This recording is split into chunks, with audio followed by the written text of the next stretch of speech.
आप देख रहे हैं डी न्यूज 24x7 यानी हर खबर पर हमारी नजर। नमस्कार, मैं हूं Raj Narayan Mishra. D news 24x7 में आपका स्वागत है। आइए डालते हैं एक नजर आज की सुर्खियों पर। जिंदाबाद जिंदाबाद जिंदाबाद जिंदाबाद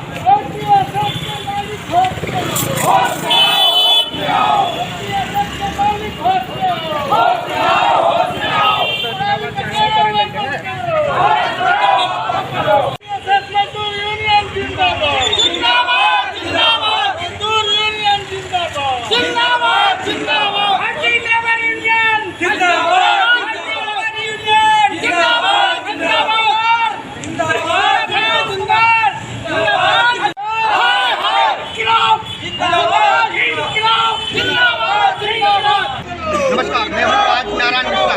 इस समय हम खड़े हैं साउथ वेस्ट दिल्ली के इलाके में, जहां पर महपालपुर यानी रंगपुरी में IPSS नाम से सिक्योरिटी सर्विस है, लेकिन वहां पर जो लोग काम करते हैं PF यानी जो फंड है वो भी नहीं मिलता है। और जो लोग प्रदर्शन कर रहे हैं आप देख सकते हैं, वो सिर्फ इसी को लेकर के कर रहे हैं। उनको ने तो उनकी ग्रेजुएटी दी गई है, 5-5 साल हो गए लोगों को, लेकिन उनका हक उनको नहीं मिल पा रहा है। इसको लेकर के भारतीय लेबर यूनियन यहाँ पर महपालपुर में प्रदर्शन कर रही है। हम उनसे जानने की कोशिश करेंगे आखिर क्या वजह है जो IPSS जो सिक्योरिटी सर्विस है वो लोगों के पैसे क्यों नहीं दे रही है। इस संदर्भ में हम सबसे पहले बात करेंगे भारतीय लेबर यूनियन के जो यहाँ पर सदस्य हैं, उनसे हम जानने की कोशिश करेंगे क्या वजह है।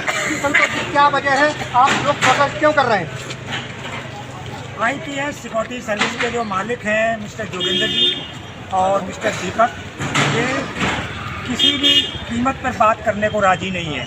इन्होंने एक एडवोकेट हायर कर रखा है जो वो सिर्फ लोगों को गुमराह करता है और ये कहता है आप कोर्ट जाइए।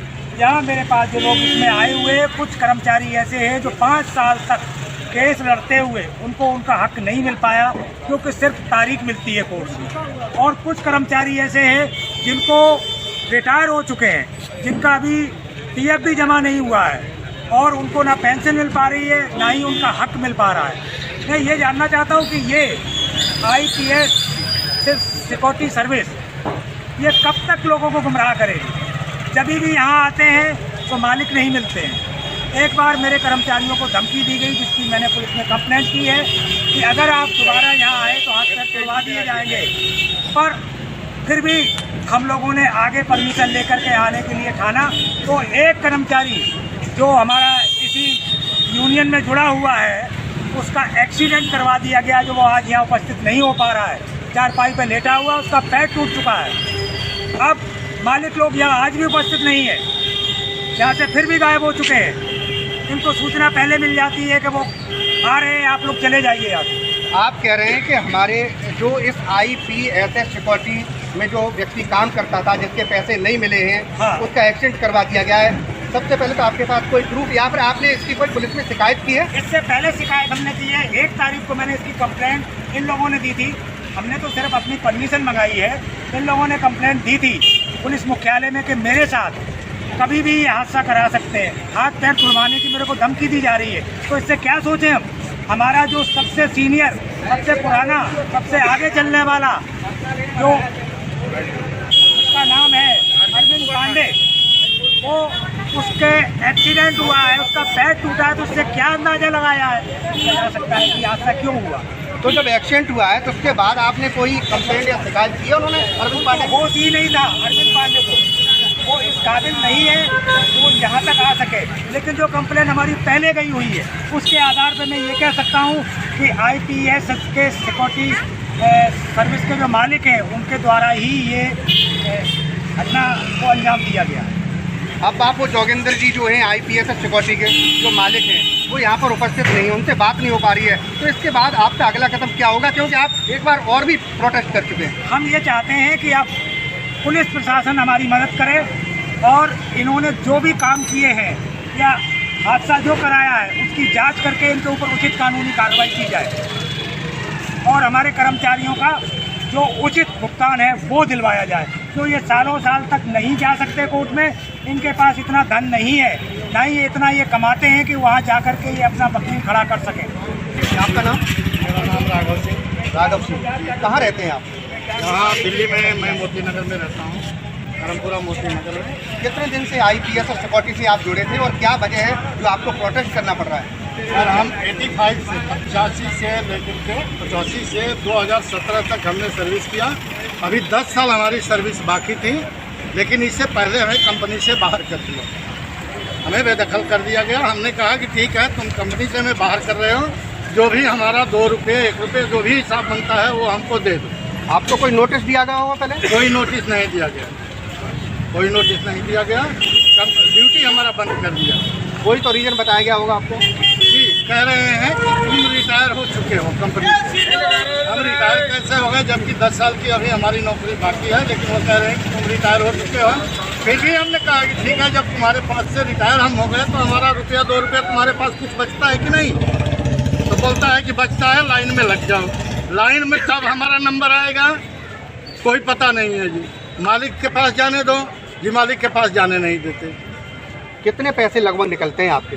लगभग हमारा PF वगैरह छोड़ करके लगभग 2-2.5 लाख रुपए हमारे फंसे हुए हैं। ऐसे कितने लोग हैं लगभग जिनके पैसे फंसे हुए जो IPS और सिक्योरिटी वो ध्यान नहीं दे रही है? लगभग 50 लोग हो सकते हैं, 50 से ऊपर हो सकते हैं, जिनकी ग्रेजुएटी भी नहीं दी जाती है। लगभग 35 साल 34 साल की हमारी नौकरी है, लेकिन हमारी ग्रेजुएटी भी नहीं दी जाती है। अगर बात करते हैं तो कहते हैं कि आप जाइए कोर्ट जाइए। आपका PF कट रहा? PF कट रहा था। अचानक इन्होंने ड्यूटी देना बंद कर दिए और ड्यूटी फिर देते नहीं या ना हिसाब देते हैं। मैं चाहता हूं कि मेरा ड्यूटी नहीं देते हैं तो हिसाब दे दें, हिसाब भी नहीं देते हैं। क्या बोलते हैं? बोलते हैं ठीक है जाओ हिसाब दे देंगे, कोई हिसाब तो किताब नहीं देते हैं, ऑफिस के अंदर जाने नहीं देते हैं। इनके जो चमचे हैं वर्कर हैं। कितने दिन हो गए आपको छोड़े हुए? छोड़े हुए मेरे को 2.5 साल हो गया। अभी तक कोई हिसाब किताब नहीं दी है। 18 के 6ठा महीना में छुड़ाए हैं, उसके बाद अभी तक कोई हिसाब किताब नहीं दी है। 2.5 साल हो गए आपको छोड़े हुए? हाँ। और 2.5 साल से अभी ऑनर से बात नहीं हो पाई? जोगिंदर जी के पास जाने नहीं देते हैं। इनके जिनके चमचे हैं अंदर जाने ही नहीं देते हैं, गेट लगाए रहते हैं, बाहर से ही बात करो। आपका नाम? मेरा नाम व्यास कुमार है। मैं बॉस ऑफिस पचकुमा रोड में किया हूँ, 2.5 साल वहाँ किया हूँ। मेरा 20 बरस इनके यहाँ सर्विस हो गया है। मेरा नाम हरिमोहन वर्मा है। मैं सन 1990 से भर्ती हुआ हूँ। 27 साल सर्विस करने के बाद मेरे को कंपनी ने रिटायर किया है। मैं अक्टूबर 17 में रिटायर हुआ हूँ। कंपनी में वालों ने बोला है कि आपका हिसाब हो जाएगा, आप लाइन में आइए। ठीक है, कितने टाइम लगेगा? बोलते 6 महीने लग जाए। 6 महीने तक इंतज़ार किया, फिर 1 साल लगेगी, 1 साल तक इंतज़ार, फिर 6 महीने और 6 महीने और इंतज़ार किया। मैं कहता हूँ ऐसे कब तक टाइम टलता रहेगा? मुझे इसका जवाब चाहिए। हमारे भाई लोग कितने परेशान हैं, जबकि इस पीरियड में मैं रिटायर हुआ हूँ। उस टाइम पे मैंने एप्लीकेशन के साथ में क्या नाम के वो शादी का कार्ड लगाया कि हमारी लड़की की शादी है, लेकिन कोई सुनवाई नहीं। जब भी मैं ऑफिस में आता हूँ तब भी बोलते हैं कि आप चिंता मत करो, हिसाब हो जाएगा। बोलते कि कभी कभी साहब नहीं आए, वो जबकि साहब अंदर बैठे रहते हैं, मालिक अंदर बैठे रहते हैं। कभी कहते आए नहीं है, कभी कहते वो चले गए, कभी कहते वो आए नहीं है। तो इस पीरियड में मुझे क्या करना चाहिए? मैं बहुत परेशान हूँ और 3.25 साल हो गए रिटायर हुए। कम से कम ना हमारा 16-17 का बोनस मिला हुआ, ना 17-18 का बोनस मिला हुआ। हमारी ग्रेजुएटी लगभग 2 लाख के करीब बनती है, आज तक कोई हिसाब किताब नहीं है। मैं चाहता हूं कि हमारा ही नहीं बल्कि हमारे सारे कंपनी वालों का पूरा क्लियर मैं हिसाब किताब में ब्याज के पैसा मिलना चाहिए। इसके साथ मैं अपने वक्तव्य को समाप्त करना। अभी आप सुन रहे थे जो यहाँ IPSS सिक्योरिटी में जो लोग काम करते थे उनको न तो ग्रेजुएटी मिली है, न फंड मिला है, न बोनस मिली है, किसी की सैलरी बाकी है। लेकिन जो IPSS सिक्योरिटी के मालिक हैं वो उनके मिलते तक नहीं है। इसलिए मजबूर होकर के लेबर यूनियन के बैनर तले ये लोग गए और आज ये प्रोटेस्ट कर रहे हैं, प्रोटेस्ट करने को मजबूर हैं। लेकिन अब देखना ये होगा कि इनको न्याय कब तक मिल पाता है। सरिता, प्रिया और राहुल के साथ राजनारायण मिश्रा, महपालपुर, दिल्ली। अगर आपने हमारे चैनल को सब्सक्राइब नहीं किया है तो सब्सक्राइब करो, बेल आइकन दबाना ना भूलें और हाँ, लाइक और शेयर जरूर करें।